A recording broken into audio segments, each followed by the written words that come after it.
So this video is basically how I really approach despooking. It covers the basics of despooking with positive reinforcement and specifically the CT way. So I begin by setting up just a circle of targets with something nice in the middle. You can use something like a mat if your horse really likes that, or a favourite stationary target, but here I'm using a bucket with Coco because he's still quite new to a lot of these different things. So I'm starting off just with a target that Coco knows and just asking him to touch it a few times. You can see that around the edge I've got a few different targets. I've got handheld targets and stationary targets. He hasn't done much with many different targets yet. So this is how I just kind of begin to generalize targeting, and that touching things, new things, is good. Because what we're really aiming for here with the despooking is to build their kind of confidence and curiosity in the face of novelty, which is really where a lot of that anxiety comes from. I don't know what this is. It's going to be worrying. So as we change things like, oh, it's just another target, I understand that, I know what to do with it, it takes away a lot of the fear.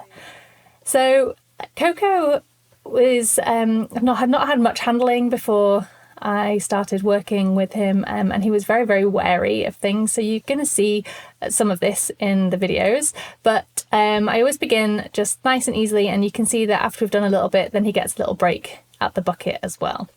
So this target was one where he hadn't seen it before, and you can see he's a bit wary about touching it, and he's kind of like trying to hide behind me a little bit, but also he feels much more comfortable with humans on his right hand side rather than his left hand side.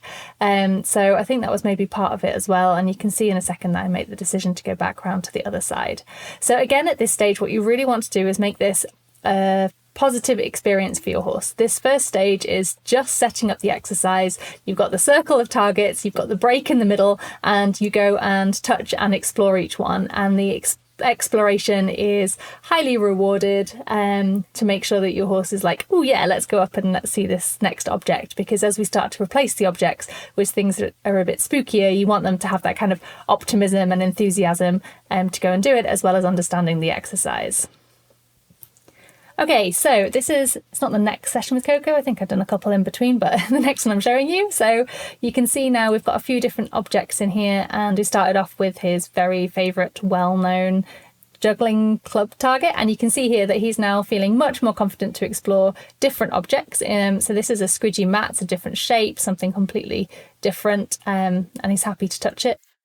I'm just interrupting really fast to say that, as always, these videos are just a little snippet of the full videos which can be found on the CT Club, where you'll learn a lot more techniques, what not to do. You'll see it with different equines. You'll also see how to desensitize them to movement, sounds, things behind them, how to get them to be more relaxed in real life when things actually happen, and how this develops into more advanced exercises as well. You can find all that and learn with me in the CT Club. Just go to connectiontraining.com to find out more. All right, back to Coco.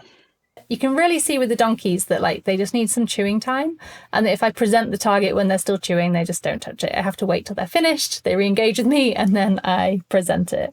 So this time, rather than going back to the middle after every target, we've now worked up to being able to work around a few targets around the edge before having a little jackpot break. So this object is it's like a plastic chain.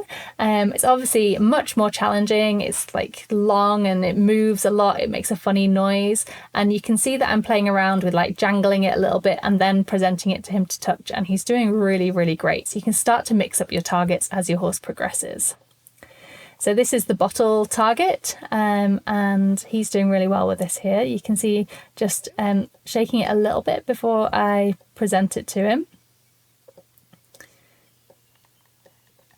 So I find this is quite a nice way of doing it as well. If we're starting to get them used to noise and movement, is like just a little jiggle away from them and then present it still for them to touch. So at the beginning, as you're starting to build their confidence with, different sensations and sounds and things. So here, you'll see him just lift his front leg a couple of times. He was offering that to me. It's his absolute favourite behaviour. It's the first thing he learned. So this time, instead of going back to a mat for a jackpot, I said, okay, great, you can lift your foot. We'll do that as your reward.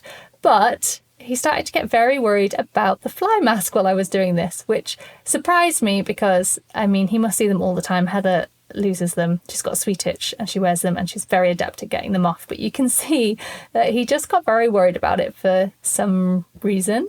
And so we worked on like, okay, well, let's just see if we can explore this together. So a couple of things here that's really nice. I love that he came back to me here.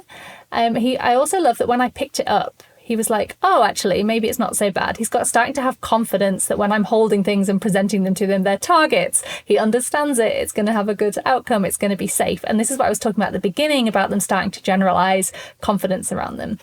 I crouched down to make me smaller and for it to be a bit lower down, especially higher up. They can generally be more worried.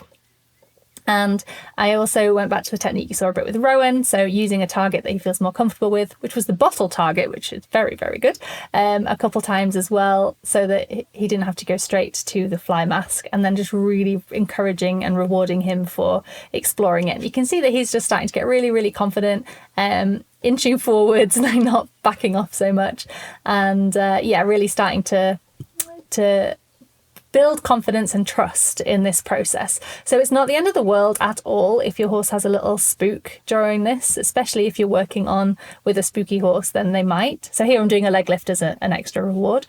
But you can just help to bring them down and go, hey, it's okay. And the more they do that, the more they're going to be able to tune into you. If they do get a fright, they're going to trust that, you've got the answers, that you can help them, and they're going to generally build their confidence in the face of novelty or being worried. So I was really pleased with this. Thank you for watching. I hope you found it helpful. If you're looking for more, please check out the Connection Training Club, which is my online membership site. There is so much information in there. So when you join, you get access to the home study courses, you get access to all of these. And of course, I've got one dedicated to despooking. It's such a common problem for so many people and horses. So this starts off by looking at the theory of understanding fear, anxiety, and spookiness in horses, why they spook, different types of spookiness, how we can help them with emotional balance and emotional regulation and things like that.